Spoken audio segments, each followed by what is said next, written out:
Good morning, or good afternoon, or good evening. My name is Vivian Acquah, the inclusive workplace wellness advocate. And yes, I have to be honest, I'm tired. I am tired of this lockdown. I'm tired of homeschooling part time. And there's something else that I'm tired of. But first, let me address this. I hold diverse conversation with diverse people because I believe in the power of diversity, equity, and inclusion. And who am I to talk about diversity, equity, and inclusion whilst not inviting other people? Because I believe that when you hold diverse panels or panels about DE&I or DNI or DEI and belonging, I also feel like when you talk about people, bring them to the table. But I'm going to address that in a later section. So I am holding a special webinar for those who missed out on the Amplify DEI Mentoring Circle. So the webinar will be held on the 8th of February, which is 5:15 p.m. Central European Time and 11:15 a.m. Eastern Time. If you missed and if you want to know more about the Amplify DEI Mentoring Circle, you can sign up. Be mindful of the capital letters because it's AMP DEI and then V2. So be mindful of the capital letters. But if you want to know the link, I'll definitely share that later. I was referring to something that I did or I attended this week. So last week I attended a webinar about diversity and inclusion, and today I attended a webinar about diversity and inclusion. And I find it very challenging to see people on the panel speak up about something that they don't feel or they don't realize. And especially here in the Netherlands, they don't want to acknowledge. And I was also attending a session with a lady, and she was talking about you can't fix what you don't acknowledge. And here in Europe, or definitely in the Netherlands, apparently we don't have a diversity problem. Apparently we don't have a racism problem. Apparently we don't have a discrimination problem. Apparently we don't have the other problem. Apparently we have all the different labels of diversity, and we need to address that. I'm just spreading a little salt. And the salt is me being sarcastic about you have a problem. Because if you cannot looking towards the future within 5 or 10 years, you'll be missing out on clients. You'll be missing out on talent. You'll be missing out on external stakeholders. So I would say if you want to keep the elephant, because we have our own Dutch saying, it's like not ignoring the elephant in the room, or ignoring the elephant in the porcelain cabinet, or as I would say, keep maintaining the ostrich size. So this is me being livid. I'm livid from the inside because I have a son who is 7. And when I see the conversations that we are having with white, diverse, gender diverse conversations, where you're talking about the people who are coming from a marginalized background, when you're not including them in the conversation, then how are you going to help fix the problem? I am not saying that you don't have any right to talk about it, but I am done with the conversations about the other people who you are not inviting to have a seat on the table and have a conversation, a real to real conversation about what you can do, what your company can do, and what we can do collectively together to help in a constructive way to fix what needs to be fixed. But then again, I'm Black, I'm a woman, I'm Ghanaian roots, and apparently I don't feel no pain because we here in the Netherlands, we apparently don't have a problem.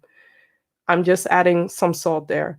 But another thing that I want to address, I'm seeing companies who definitely have a budget, a bigger budget than what I have, and are struggling to find diverse panels. And if you have been watching the conversations that I've been having on Let's Humanize the Workplace, you should know that I've definitely should have inspired you to include diverse voices and showcase the power of diversity. But if you have missed it, let's start again. I am going to bring up a few people to talk about diversity, equity, and inclusion and how we can do that. But I'm not the only person who's talking about it because, again, I am including my other people. People are also knowledgeable, people are also experts, and people who have a diverse intersectional background. Get it? Get it? Get just a quick formula that I'm sharing. I cannot talk about diversity and inclusion and equity without bringing it towards the table. So today, I am going to talk to Regina, Megan, and Karyn, and we are going to talk about how DEI can impact employee retention. Let me bring them back. I'm not always this salty, but today, with this lockdown and everything that I've experienced lately, I have to. But bear with me because I want to properly introduce them as well. So first of all, Regina Motarjeme.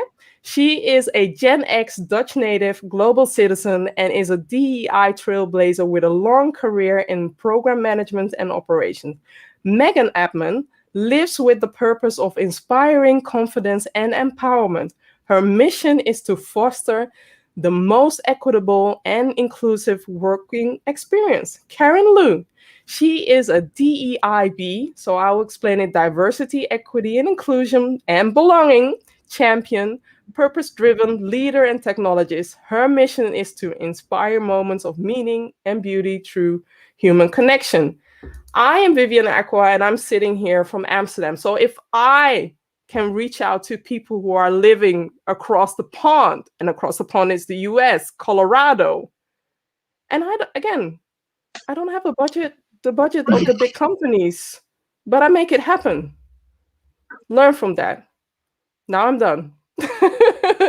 Hi, everybody. Welcome to this conversation. And let's start with the first question. So, why do we need to humanize the workplace, of the virtual workplace? And let's start with you, Karyn. First of all, thank you, Vivian, for what you do for the world. I think this is genuinely one way that we can make the whole world better. We all spend so much of our lives at work, and for many people, hey, work just might be the most diverse place in their lives, right? Yeah. And of course, the workplace is made up entirely of humans. So it follows that when people are happy and they're inspired and they're feeling supported and like they belong, they're going to do better work. And from a business standpoint, that translates to greater productivity, innovation, profit, loyalty, all the good stuff, right? But that only works if you're able to see people as humans, not as resources, as they're so often referred to in the corporate space.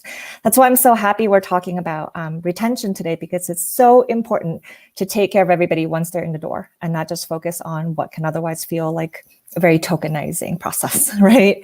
So, I love that. I love that. I Vivian, definitely love that. I was listening to and this earlier. Deserves this. This deserves this.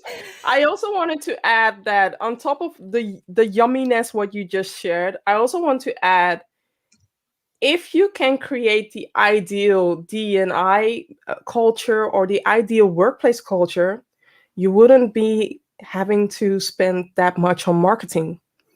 Imagine your company full of brand ambassadors. Imagine your company full of advocates who are advocating for your brand and talking about how good it is to work there, talking about how good the brand is. Spot on.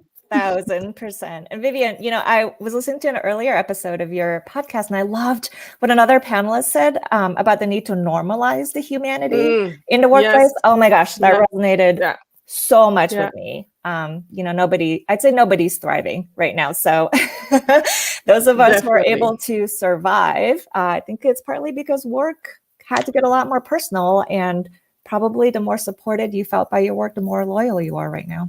Definitely. We also have a comment from Haidar, who works at ABN. Thanks, Haidar, for sharing your good luck message. And Regina, what do you want to see? Yeah, well, first of all, again, thank you, Vivian. You are awesome. So much power. Thank you for having us, and thank you for everything that you do. But yeah, like Karyn said, workplaces, organizations, they are made up of people. So how can you not focus on people first, right? It seems silly looking back what we did. And like you said, I'm a Gen Xer. I've been in a workplace over 25 years. I'm from the old days where you left your personal self at home, right? With your feelings and your emotions, and you put your professional suit on, and your professional self went to work, and there you were doing your task, etc. That doesn't work anymore. That's not the world we live in anymore. We're focused on people, and thankfully we are, because every organization is made up of people. And when they feel that they bring that extra value and they have that sense of belonging, and they feel that they truly matter versus just being another resource, that leads to so much wealth for the company. That makes the company and the organization really come alive. And that leads to making brand ambassadors, and that leads to innovation, and that leads to growth. So I'll just leave it there. I just want to say, you mentioned something, resources. I'm not a big fan of HR. HR people, those who are HR champions, I'm a big fan of you. I'm not a big fan of the traditional HR. I'm not a fan of seeing human resources, because I'm not a resource, I'm a talent. I'm a person. Behind me is my family. If something happens to me, my family is impacted, and they will hear about the workplace. They will hear about the company. So let's treat each other as people, but also remind ourselves that behind us is a huge village. Right. And especially with the social media that we have, the village is easy approachable. Megan. Awesome. I love this question. And thank you so much for having us on here. You're welcome. Given my background in industrial organizational psychology, I fundamentally believe that an organization's differentiator on whether they succeed or fail is contingent upon the people there. It's not about the product or service that any company provides, because when you really think about it, rarely is there only one company that provides said product or said service. And it's not about the size of the company, because, you know, a company's financial goals or strategies are of similar size, have similar projections and everything like that. So it's not that strategy. It's not about the product and service themselves. It's once again the people there. So with this in mind, that the people of the organization fuel its success, we must honor and respect that. And the best way to do this is to go well beyond the transactional nature of work and begin examining the psychological contract that each individual has about the relationship with work. So you may achieve this by humanizing the workplace, like we're talking about today. And it also means that this is fostering a sense of belonging, encouraging folks to show up as their authentic selves, empowering all voices to contribute. And especially in a world of remote work, like we're experiencing now, it's important to acknowledge that there's a powerful distinction between physical distancing compared to social distancing. Yeah. And sometimes when we conflate the two, this is where a lot of folks can feel the pain of the loneliness and that transactional relationship with work. And this pain is really powerful. There's a lot of great research out there demonstrating this. So to whomever is listening right now, if you keep this distinction in mind between the social distancing versus the physical distancing, then how you humanize the workplace becomes a little bit more clear. Examining the level of connection, the level of perceived psychological safety, a sense of belonging, like play around with those strategies and have fun with how you can try out and enhance the level of connection that folks feel within your organization. And this will inject a sense of humanity in the work world, while also bolstering retention efforts as well because of that connection. Yeah, so we want to spike an increase of the social connection, please. That's what you're sharing, right? Yes, exactly. We want that. Yes. Thank you. Connect socially, distance physically.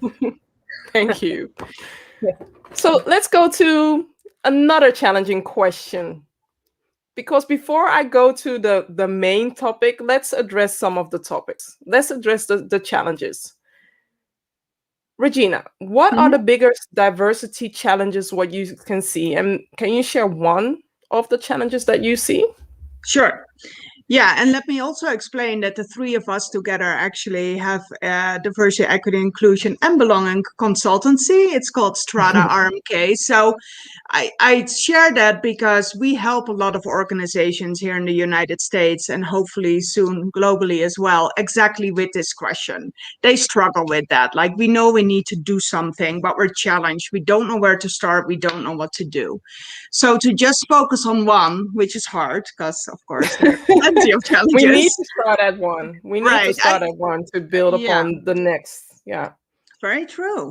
I think any challenge is really rooted in a limited belief of understanding of what this actually entails.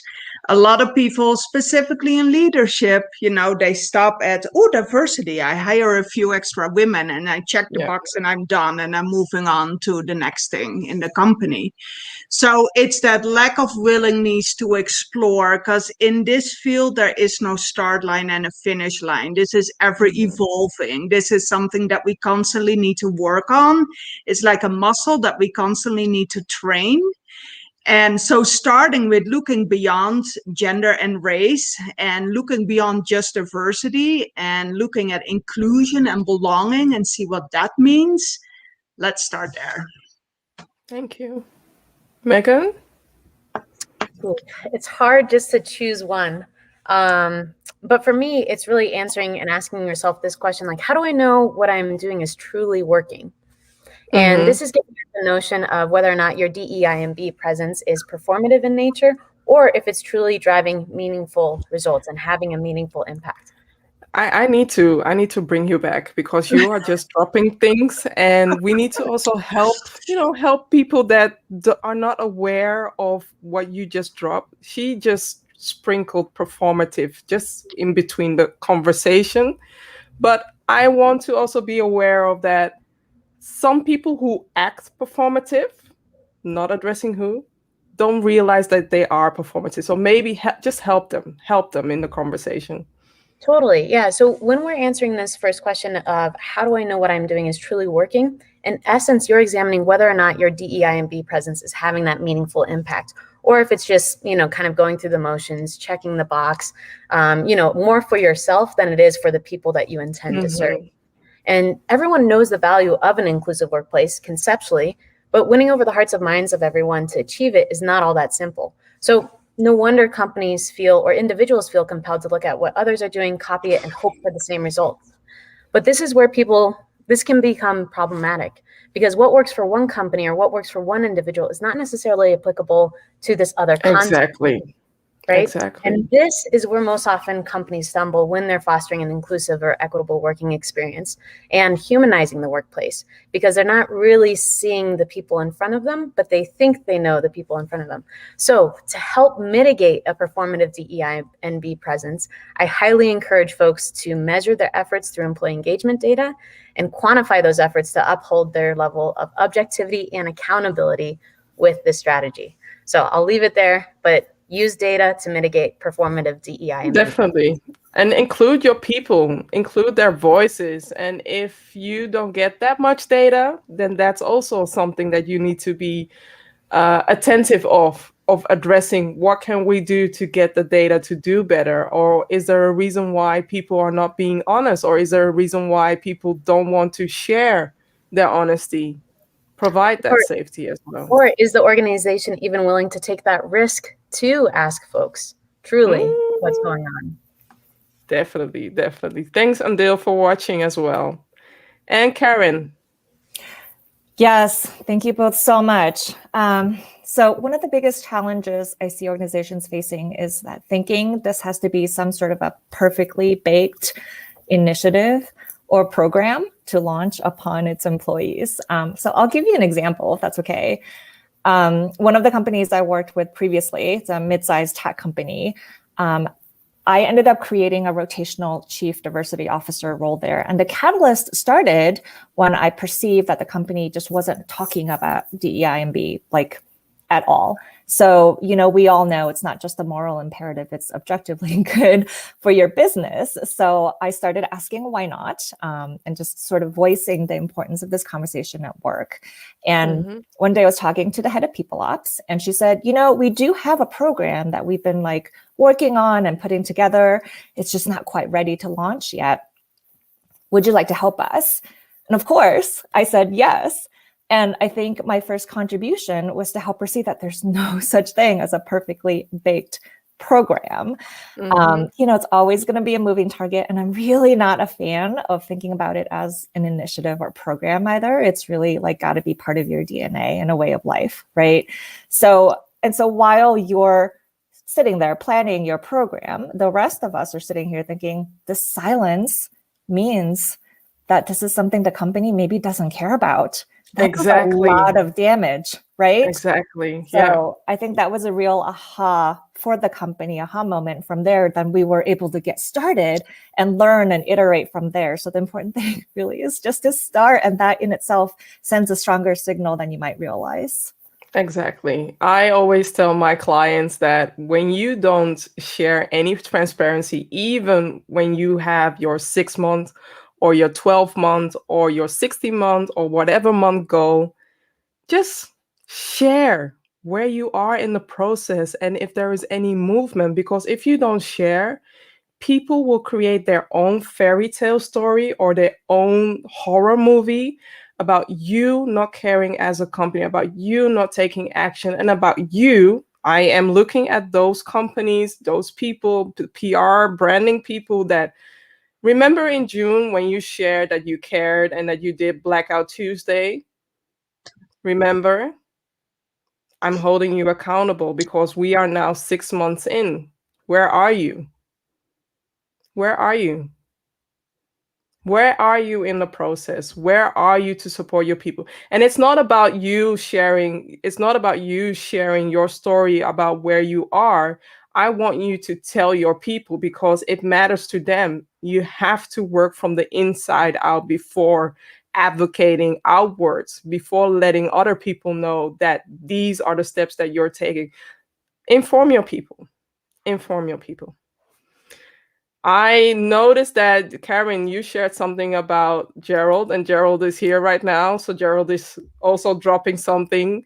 Gerald was a previous guest speaker for the intersectionality conversation, and also Julie is in here as well. She's sharing, we need to redefine what workplace. So everybody works remotely now. How do we keep our diversity visible? And how does that impact? I think it impact inclusion. That's a good one. Let's shift the dynamics and start with Megan. Sure. So in answering that question, I think it's important to recognize that although folks may work for the same company, we have vastly different working experiences, whether that's in person or remote. So that said, I think DEI&B is a beautiful vessel that allows us to navigate the complexity of what it means to be human. And without appreciating this lens this provides, how are we truly able to know how working experiences can vary within your workforce? So regardless of where you're working from, let's see if and examine if there are any discrepancies in the working experience. And after you identify a few discrepancies in the working experience, then all of a sudden you can create and propose actionable and equitable action plans to then help mitigate that discrepancy. So let's talk about how we can, let's talk about how we can address this. Oftentimes companies do a great job of examining their employee engagement data, right? Honing in on their susceptibility to attrition here, for example, given their topic. But what companies often get wrong is that they do not explore this data stratified by certain populations, nor measure it on a quarterly basis to examine any alarming trends. Sometimes they are, sorry to stop you, but sometimes it's also legally not allowed. Some countries are legally not allowed to collect certain data because of the whole GDPR thing. So sometimes it is a challenge of a country since we are talking globally. And I know that some states do collect, some states don't prohibit collecting data. So sometimes there are challenges, but that doesn't mean that you cannot collect the data to do what you need to do. Yeah, and you can even reimagine what these populations look like. So for example, if you're not able to work with demographic data, totally cool. Let's go ahead and examine if there are any discrepancies with job level, tenure, and those factors as well. And then from there, once you hone in, then you can propose those equitable action plans. And when you see that discrepancy, go ahead and engage those folks and ask them their opinion. Why might this be the case? Stay, be curious, learn. And from there, now you can expand beyond the quantitative data and the qualitative data to then have and show and demonstrate your commitment to trying to foster the most equitable and inclusive working experience and embrace the process of everything. So I think that's one way where you can still foster an inclusive working experience regardless of where you work. Hey, Vivian, if I may. Yeah. If I may, I would love to react to the comment that was made in LinkedIn or in your chat box about, now we're all over Zoom. But I also want to point out that actually I feel that in this age of Zoom meetings, there's an extra layer of humanity that also comes from working from home. It's not per se a bad thing. We kind of remove this so-called professional layer of being in the office in your business suit, and now we're at home, and it's okay that you can see my bookcase and that I can see Megan's beautiful dog sleeping on the couch, and it brings I know we don't have I know we don't have royalty in the U.S., but if we did, Cassidy definitely would be queen. Yes, we love Cassidy. But I think it brings a sense of connection and humanity also to the workplace. So I'd like to shift that sort of negative thinking about Zoom meetings to something very positive, because there's something beautiful about it too. It is beautiful, but I do have to say something. Sometimes people sometimes people exchange the normal meetings. So they used to have 3-hour meetings or 4-hour meetings in the office. They exchange that towards Zoom. And I'm just like, okay, now this is the well-being part speaking up, the advocate in me speaking up and say, this Zoom fatigue is real. Don't go kidnapping people just because you want to chat for 2 hours. If you want to chat for 2 hours, call, have a conversation without the video, because this digital eye strain, it is real. It is heavy and it's causing people not to sleep at night. And when they lose their sleep quality, that's also stressful. That's also, impacting their engagement. And that's also causing them to think, if a company is holding these frequent meetings while I'm not able to work, maybe I need to go elsewhere. Absolutely. Yeah, I love what both of you said. I mean, I love that we've had to drop a lot of the polish. You don't see craziness in my background because school just started back up 2 days ago. But, the Zoom fatigue is so real. And I've really enjoyed getting into habit of now 45-minute meetings so that you have a little break in between, or walking meetings where nobody's in the video and you can take a walk outside and still have a really productive meeting. I think, Yuli's question is such a good one, because at the heart of it is about how the heck do you stay connected or connect in this weird virtual world. And it's a topic that's top of mind for so many people. And I think, DEI&B, at the heart of it is about building up rituals with your colleagues that feel authentic and genuine and sustainable. And there are different ways to approaching building rituals, but it's certainly possible. Yeah. And when you hear a colleague or when you hear a team member not being able to speak up, don't go addressing that during the meeting, but call them after the meeting and say, hey, if everything okay, is there something wrong? Because I'm noticing something. Can I support you? Can I help you? And don't stop by, how are you? Ask the real deepened question so that they can give you a real answer. But coming back, Mark is asking, are there tools to obtain that data? And definitely enough tools. If you want to know more, I can definitely share some names for you. I'm not being sponsored by those tools, so I'm not going to drop their names just here. But if you want to know some names, I'll definitely share. But going back to the main topic, because we wanted to talk about how can DEI impact employee retention? Because what we are seeing now, and the reason why I wanted to have this conversation with you, is there is so much effort being put regarding the DEI challenges or regarding the DEI fixes that I see is we are bringing diverse ingredients into the company. We are onboarding them and romanticizing that relationship for the first, let's say, 30 days, 60 days. What are we doing afterwards? Because if those diverse ingredients or diverse people or diverse talents are being, they're being romanticized, there is a relationship, and then all of a sudden the love is gone. And the love is gone within 6 months, within 1 year, within 2 years. They're gone. Let's talk about that. Karyn. Yes. So DEI&B efforts, they're really only effective in impacting employee retention when they go beyond diversity, right? Which is a little bit of what we talked about. And when they're genuine and not performative. So, we know that millennials are the most demographically diverse generation in the workforce. Yeah. Gen Z, even more so. And we all overwhelmingly want to work for companies that value inclusion. Everybody's kind of craving that meaning. So just as an anecdote, Megan, Regina, and I do a lot of training, particularly around the value of psychological safety. It's one of the top correlates to high performing teams, and yet it's a concept that a lot of people are unfamiliar with. So we hear from employees all the time that just the fact that we made space to do this training and talk about this at work already makes me feel safer. Yeah.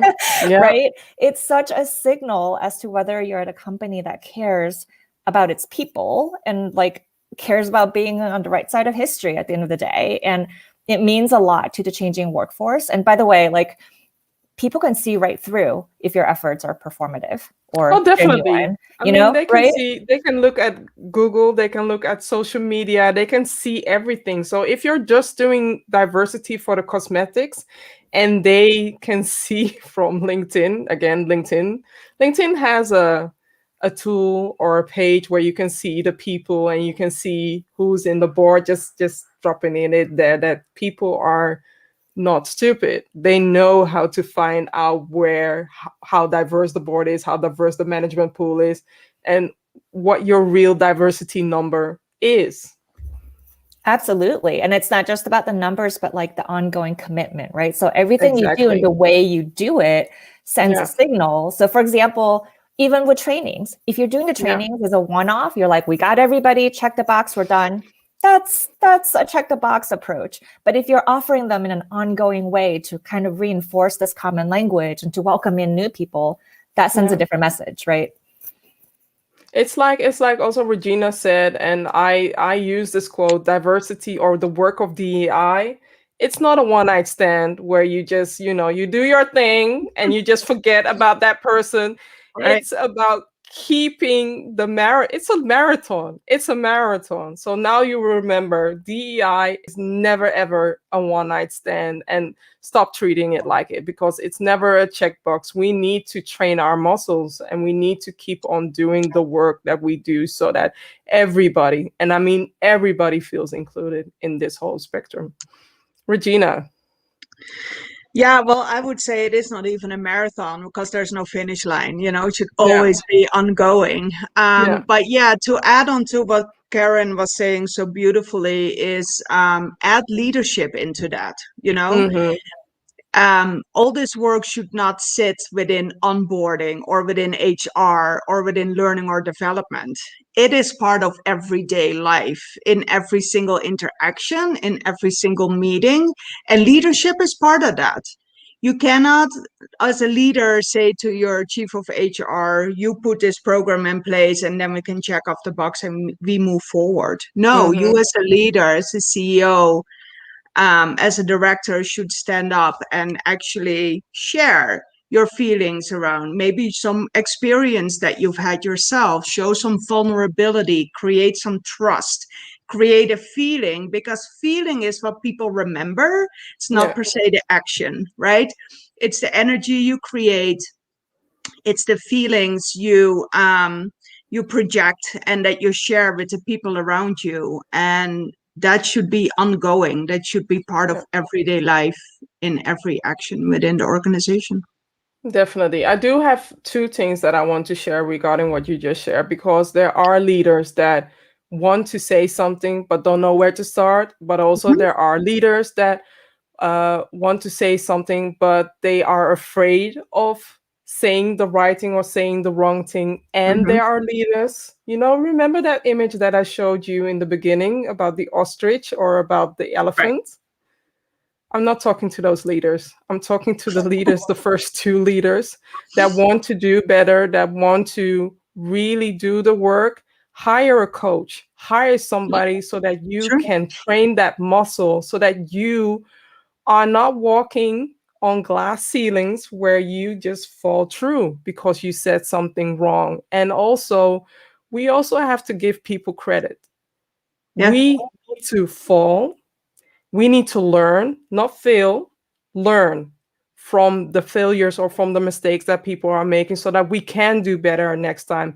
When companies at least are addressing something or at least are doing some of the work, give them some credibility because they are doing something. And yes, they are failing. Yes, they are doing something wrong. But then again, what are you doing? What are you doing to move the needle? How are you supporting the company? Because it's easy and it's cheap to sit on the front row side saying that they are not doing their work, etc., etc. I'm just here, just spreading salt. It's not about me. I'm translating a Dutch saying, and I know it's going to be wrong, and I'm going to be bombarded by it. I won't say it, but it is not right to be complaining or to be addressing something whilst you are not within the company working on that goal. If you're working on that goal and you're complaining, then I totally get you. But if you are not within that company or you're not supporting that company to do better, who are you? Mm-hmm. That's it. Right. That's it, Megan. Yeah, I would say beyond everything that we've already talked about with employee engagement data, all these small moments and rituals that we can build upon, ask the folks on your team, especially if you are a leader, ask the folks on your team, what inspires you to be here? Or what excites you to be here? What gets in the way of that excitement? And let's explore those everyday interactions, because those everyday interactions, the culmination of those small events, that is the tipping point of whether someone stays or goes. And so how you allocate work or assign work to people, those stretch projects, who's taking on those tasks of like setting up meetings or the notes or those administrative tasks, like are those pushed out fairly to everyone? How are decisions made? That's a are good people one. aware of like the opportunities at the organization? What do your mentorship efforts look like? So there's so many dimensions to the employee working experience, and it's worth examining all of them. So ask the people, what keeps you here? Because it may be different. You may think, oh, my salary is really exciting to me. Fine, great. But that's not going to be the case for other people. So find out what resonates with them and then work from there in bolstering. Ask them their aspiration, but also one thing that a lot of companies are not addressing, which I feel like it's money or low-hanging fruit, it's especially low-hanging fruit, is asking the people who have already left to be real about why they left the company, because it might be that bad manager. And also track, are there a lot of people leaving a certain department under a certain person? Excellent.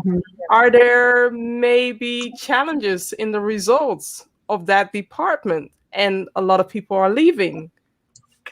Ask your people, because again, in the beginning I shared that when your company is having a good workplace culture and has a good DEI, you have a brand ambassador. Better yet, when somebody leaves with pain but leaves for something better, you can still create a brand ambassador for life with your alumni. Again, you don't have to spend that much money on marketing. So what are you doing? What are you doing to address why people are leaving the workplace? Have you had that honest heart-to-heart conversation with them? And what are you doing to prevent people from leaving, from making that step? So I really like what you shared, Megan, regarding asking them. But sometimes if people don't feel safe to share, maybe you need to share anonymous surveys so that at least they can be honest there. Because sometimes people are working in environments where they don't feel safe, and they will feel like they are the whistleblower of the company, of their department. So let's don't put people in boxes. So Rachel, thank you for watching as well, and Julie is also watching. D&I should be included in the process of strategic decision making, and often not. Culture is strategy for business. So DEI is just as important as the culture. So address that as well. Coming back to the questions, where should companies start when they want to use the advice you shared? With the Where people. should they start? With the people and listening to the people always. Yeah. And we talked about this now during this podcast. They're at the core of your organization. They make your organization successful. They are your strategic asset. They are your competitive advantage, but they're also the soul of your company. So start where you need to start and listen. Don't just ask questions, and surveys are super important, but also listen. Have the conversations and spend some time with people to actually, to get to know them a little bit further and to reach a little bit beyond the simple answer to the question, but understanding what is going on so you can really make some meaningful change and some meaningful progress. But be transparent, because you just Absolutely. putting out a survey, or you just having a conversation just because, and they not hear anything from you within 3 months or within a half year or maybe within a year. Yep. Next time they won't participate in a survey, because that's how you left them. Now, actions speak louder than words. So it always needs to be followed by what is the action. We learned from these conversations. We learned from this survey. Now, these are the actions we're going to take to address those, for sure. Exactly. Karyn. Yeah. And oh, sorry. You wanted Megan. Just come in, Megan. Go for it. To echo on Regina's point there is that, it is such a gift to be able to have these type of conversations. So for any organizational leaders out there, please do not feel like you are entitled to this transparency or these conversations. And this is a way in which you can fall susceptible to that transactional interaction we talked about earlier, right? So how is it that you can honor that psychological contract? By truly integrating what is being disclosed to you, and really showing those efforts. So just wanted to add that in there, that the psychological contract is so powerful when it comes to the data as well. Especially. I love that. Thank you. And Karyn. For sure. I would say start by getting comfortable being uncomfortable. Right? This is about welcome shifting. to my world. Yes, so much so. It's about shifting your culture to one of bravery and vulnerability. That's not, those are not often words people associate with work, but it has to be that way. And there are going to be missteps along the way, and tons of grace is just absolutely necessary in all of this. So that's a good mindset shift, place to start. You mentioned 2 words, and my brain was just like Brene Brown. So for the companies or for the leaders that feel a little bit challenged about activating their vulnerability and showing up with courage, I would say definitely read or listen to one of Brene Brown's book, because she is amazing. But also maybe if you're not a reader or you don't like books, just watch her TED Talk or just watch her Netflix documentation where she shares something about showing up vulnerability. Because when you show up vulnerability, people will activate their vulnerability and be honest about what it is, how they want to work, how they want to help out the company, and how they want to help the company grow. Because when the company grows, when the people grow, the company grows. Repeat, when the people grow, the company grow. Right. So we're almost at the end.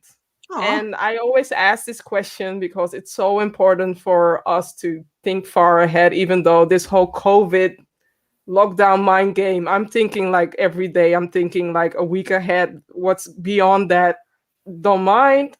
But I'm going to ask this question. 2025, we are in 2021 right now. What is your wish for 2025 when it comes to humanizing the workplace and when it comes to employee retention? You shared so many insights, so many things, but what do you wish to see in 2025? And I'll start with Megan. If I could boil it down to two things. One, that organizations take DEI&B strategy as seriously as they take their financial analysis, any other strategy. Exactly. And stop treating DEI&B like an extracurricular activity. It is a robust part of your sustainability and humanizing the workplace. And the other thing too is be clear on why you care about diversity, equity, and belonging. If you don't know why you're doing it, everything thereafter doesn't make any sense.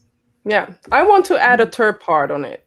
Please. Hold your managers accountable for the DEI strategies. Thank you. Hold them accountable for that data that is leaking. Hold them accountable also when they are bringing diverse people in. Applaud them also, but tie it into, I'm losing the word, but the promotional conversation that happens every year, the yearly review. Yeah. The performance review. Tie it into that one as well. You just made my day. Yes. Well said. You're welcome. Regina. Oh, I have great visions for our future, but 4 years is a short time. So let me think about what we can realistically achieve. I hope that we can get to a place where we can create that psychological safety within a lot of organizations. So there's no more need for employee hotlines and complaint lines and things like that, which are funneled supposedly, anonymously. And it's always such a weird space where you don't feel safe to be yourself and to share your thoughts and feelings. So you have to go to some kind of tool, and then you never know what the results is. So I'm not bad mouthing HR at all, but I think some of those tools are they need to step up. HR needs to step up. That's it. Yeah, well, maybe some of those things shouldn't live with HR. I think we need to redefine what that actually means.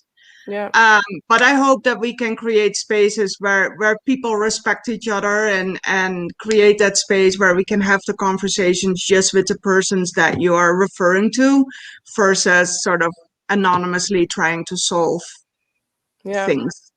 Yeah, I totally love that. Thank you, Regina. And Karyn. Yes, gosh, it's shocking that 2025 is not that far away. I know. I think my greatest wish is that we can stop making the business case for DEI&B. I mean, we've never had to make a business case for having men in the workplace. So I really have a lot of hope that we, at that point, will be well on our way to working ourselves out of a job by then. And that, the future of work is truly a better place. And I'm kind of an optimist that way, but I have a feeling that all of us here are, and that's why we're doing this. You're just leaving me like that. You're just dropping something like the business case for men, and my mind goes like, next podcast.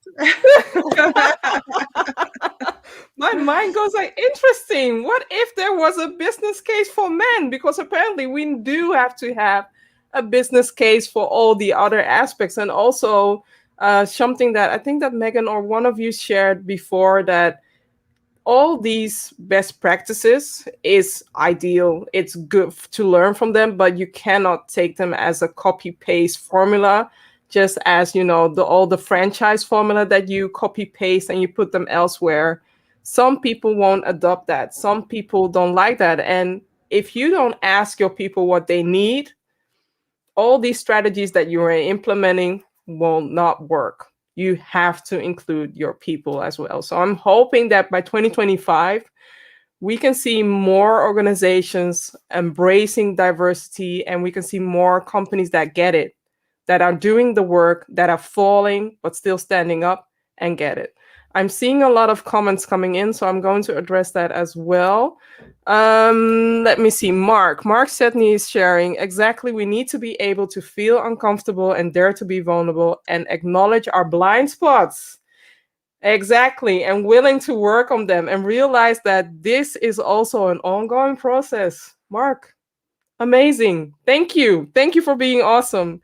And Bibi is sharing great book suggestions. Brene Brown, Call to Courage. Choosing courage and vulnerability opens up to love, joy, and belonging. Exactly. Bring us closer to wholehearted living. It changes the kind of partner, parent, and professional we are.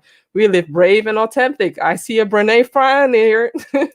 Mark Setney, great points you all made. Thank you. Bibi Smith, also thank you. Yes, thank you for everybody who's watching. And also know that within a few days, this live broadcast is also available on the favorite podcast channel. So if you want to listen back, you can definitely listen back. I encourage you to listen back because they all shared amazing conversations and also amazing insights. And that's something that you can definitely use starting from today, preferably yesterday, but let's give you a fresh start. Starting from today, or maybe some countries tomorrow, start thinking about how you can amplify DEI within your company and lower your turnover, lower people who are leaving your company. That's it. So I'm bringing back, let me see, I'm bringing back my slide. I want to say thank you for watching. Thank you for listening. And next week, I will be having a conversation about how to work in a digital workspace when you are a preneur. And the reason why I'm saying a preneur, because some of the people are side hustlers in the workplace. Some of the people are entrepreneurs, or some of the people are solopreneurs. I want to address all the different preneurs and want to encourage you with a conversation with 3 amazing women, just similar to today, but it's a different conversation about the digital workspace, and it's going to be awesome. This is how it works when you bring in diverse people with diverse thoughts, with diverse minds. Instead of talking about them, including them. My name is Vivian Acquah, and until next time. Bye, everybody. Thank you. You're welcome.